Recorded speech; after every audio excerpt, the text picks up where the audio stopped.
大學生會會長馮敬恩 Billy。 Please welcome Billy. 有請馮敬恩。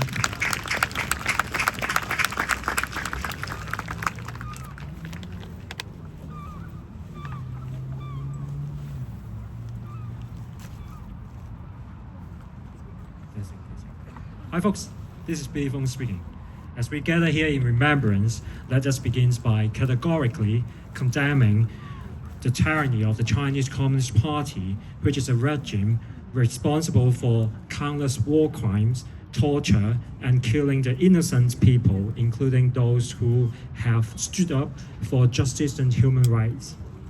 At the same time, let us solemnly honor the memory of those who lost their lives during the June 4th massacre simply because they dared to speak out and demand justice. We also salute to those who continue the struggle for the universal values in China and all around the world. Their sacrifice and courage are not in vain. Their acts of courage connect us, the Hong Kong people, with the fellow dissidents, such as they are from Ukrainian, the Taiwanese, and beyond the bound by shared pain and common ideals. We stand together, hand in hand, across borders and histories. Last year, I spoke on the topics on the information security, highlighting how Chinese Communist Party has become increasingly capable, especially under the newly expanded anti-espionage law, of obtaining sensitive information. Most critically, this poses a serious threat to human rights and democracy, as major tech companies, including Canadian firms operating in China, may be forced to comply with those laws and share data under state pressure. This year, as many of us have observed, the idea of passing on the truth to the next generation has been frequently emphasized during this commemoration. I would like to reflect on the challenges involved in doing so in recent years. In recent years, we have been seeing propaganda outlets linked to Chinese Communist Party release so-called June 4th Truth 六四真相 materials designated to distort and obscure the real memory of the June 4th massacre. These materials often crudely photoshopped and lacking credibility, which could be easily identified as false by anyone with basic common sense.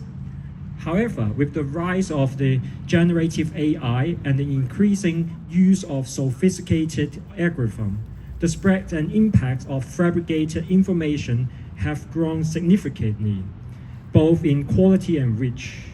Unlike earlier propaganda that was easy to debunk, today's fake content is far more convincing.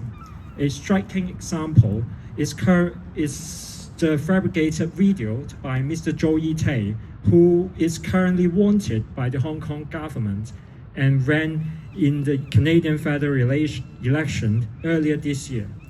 In that fabricated video, a highly realistic version of Zhou Yitei appears, speaking in his own voice, with natural facial expressions and flawless lip synchronization, making sarcastic remarks about his family members in Hong Kong, which I'm not going to repeat those content here as it is entirely false. What matters is this: the technology and accessibility for creating convincing disinformation have advanced rapidly.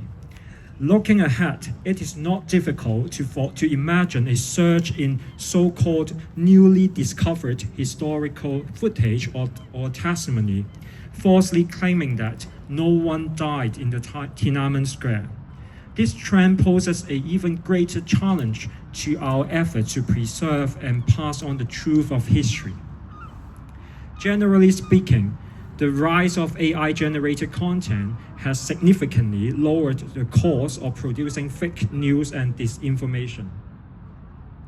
These materials do not always take the form of overt praise for the Chinese Communist Party or direct attack on the enemies such as the United States. Instead, they often aim to deepen social divisions, escalate internal conflicts, and foster widespread distrust.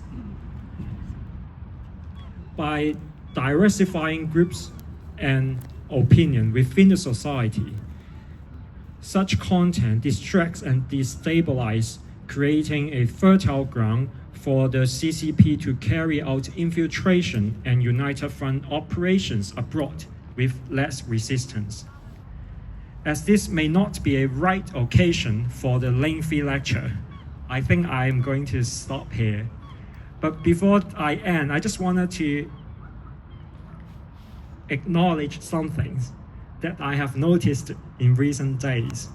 Many of us are struggling with our daily life, doing maths, calculation stuff, trying to make things work here after moving from Hong Kong to here in Canada. I'm not different. I have been struggling too.